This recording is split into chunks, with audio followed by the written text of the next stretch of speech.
कृष्ण ने आज भी हम सबको इस रूप में अवसर दिया। उद्धव ने पूछना शुरू किया, हे कृष्ण, सबसे पहले मुझे यह बताओ कि सच्चा मित्र कौन है? कृष्ण ने कहा, सच्चा मित्र वह है जो जरूरत पड़ने पर मित्र की बिना मांगे मदद करे।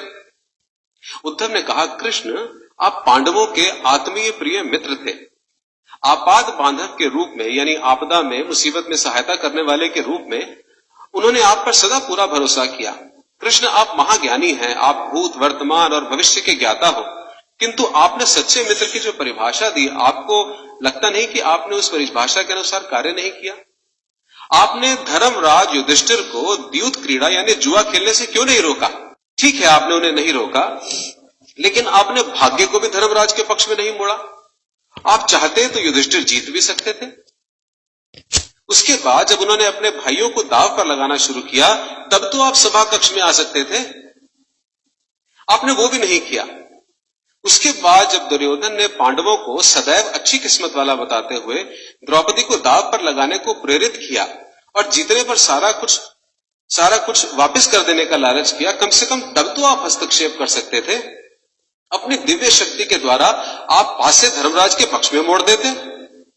इसके स्थान पर आपने तब हस्तक्षेप किया जब द्रौपदी लगभग अपना शील खो रही थी। तब आपने उसे वस्त्र देकर द्रौपदी के शील को बचाने का दावा किया। लेकिन आप ये दावा भी कैसे कर सकते हैं कृष्ण? उसे एक आदमी घसीटकर हॉल में लाता है और इतने सारे लोगों के सामने निर्वस्त्र करने के लिए छोड़ देता है। ऐसे में एक महिला का शील क्या बचा? आपने क्या बचाया कृष्ण? अगर आपने संकट के समय में अपनों की मदद नहीं की तो आपको आपात बांधव कैसे कहा जा सकता है? आपने संकट के समय में मदद नहीं की तो क्या फायदा? क्या यही धर्म है? इन प्रश्नों को पूछते हुए उद्धव का गला रूंध गया और उसकी आंखों से आंसू बहने लगे। हंसते हुए भगवान कृष्ण बोले, प्रिय उद्धव, ये सृष्टि का नियम है कि विवेकवान ही जीतता है। उस समय दुर्योधन के पास विवेक था, इसलिए वो जीता, धर्मराज के पास नहीं था। यही कारण था कि धर्मराज पराजित हुए। उद्धव हैरान हुआ और उद्धव को हैरान देखकर कृष्ण आगे बोले, दुर्योधन के पास जुआ खेलने के लिए पैसा और धन तो बहुत था, लेकिन उसके पास 500 का खेल उसे नहीं खेलना आता था। इसलिए उसने अपने मामा शकुनी को द्यूत क्रीड़ा के लिए प्रयोग किया, जुए के लिए उपयोग किया। यही विवेक है। धर्मराज भी इसी प्रकार सोच सकते थे और अपने चचेरे भाई से पेशकश कर सकते थे कि उनकी तरफ से मैं खेलूंगा। जरा सोच कर देखो, अगर शकुनी और मैं खेलते तो कौन जीतता? पासे के अंक उसके अनुसार आते या मेरे अनुसार आते? चलो इस बात को जाने दो, उन्होंने मुझे खेल में शामिल नहीं किया, इस बात के लिए उन्हें माफ किया जा सकता है। लेकिन उन्होंने विवेक शून्यता से एक और बड़ी गलती की। उन्होंने मुझे प्रार्थना में बांध लिया। उन्होंने मुझसे प्रार्थना की कि मैं तब तक सभा कक्ष में ना आऊं जब तक मुझे बुलाया ना जाए, क्योंकि वे अपने दुर्भाग्य का खेल मुझसे छुपकर खेलना चाहते थे। वे नहीं चाहते थे कि मुझे पता चले कि वो जुआ खेल रहे हैं। इस प्रकार उन्होंने मुझे अपनी प्रार्थना में बांध लिया। मुझे सभा कक्ष में जाने की अनुमति नहीं थी। इसके बाद भी मैं कक्ष के बाहर खड़ा हुआ इंतजार कर रहा था कि कब कोई मुझे बुलाए और मैं अंदर जाऊं। भीम, अर्जुन, नकुल, सहदेव सब मुझे भूल गए और केवल अपने भाग्य को और दुर्योधन को कोसते रहे। अपने भाई के आदेश पर जब दुशासन द्रौपदी के बाल पकड़कर घसीटता हुआ सभा कक्ष में लाया, वो भी अपने सामर्थ्य के अनुसार जूझती रही। उसने भी मुझे याद नहीं किया। उसकी बुद्धि तब जागृत हुई जब दुशासन ने उसे निर्वस्त्र करना प्रारंभ किया। तब उसने स्वयं पर निर्भरता त्याग कर, छोड़कर हरि हरि अभयम कृष्ण की गुहार लगाई। तब और जैसे ही मुझे पुकारा गया, मैं अविलंब वहां पहुंच गया।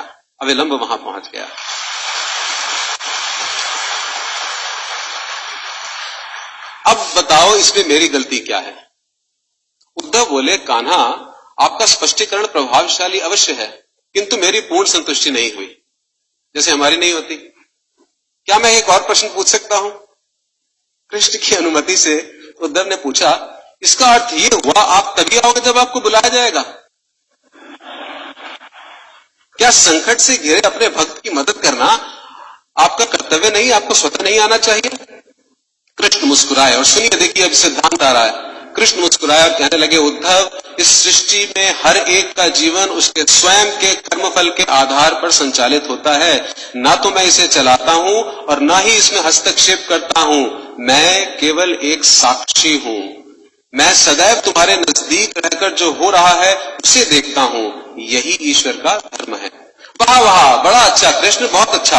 इसका अर्थ यह हुआ कि आप हमारे नजदीक खड़े होकर हमारे सभी दुष्कर्मों का निरीक्षण करते रहेंगे, हम पाप पे पाप करते रहेंगे और आप हमें देखते रहेंगे।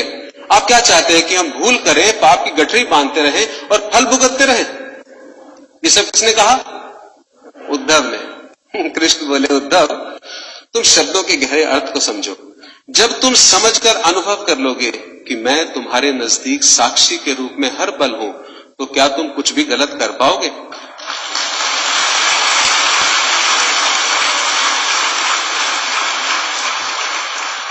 जब तुम ये भूल जाते हो और ये समझने लग जाते हो कि तुम मुझसे छुपकर कुछ भी कर सकते हो, तभी मुसीबत में फंसते हो। धर्मराज का ये अज्ञान था कि उसने माना कि वो मेरी जानकारी के बिना जुआ खेल सकता है। अगर उसने ये समझ लिया होता कि मैं प्रत्येक के साथ हर समय साक्षी के रूप में उपस्थित हूं, तो खेल का कुछ और रूप होता। भक्ति से अभिभूत उद्धव मंत्र मुग्ध हो गए और बोले, प्रभु, कितना गहरा दर्शन आपने दिया, कितना महान सत्य है। प्रार्थना, पूजा पाठ तो और ईश्वर को अपनी मदद के लिए बुलाना, ये हमारी भावना और विश्वास है। जैसे ही हम ये विश्वास करना शुरू करते हैं कि ईश्वर के बिना पत्ता भी नहीं हिल सकता, हमें साक्षी के रूप में उनकी उपस्थिति महसूस होने लग जाती है। गड़बड़ केवल तभी होती है जब हम इसे भूलकर दुनियादारी में डूब जाते हैं।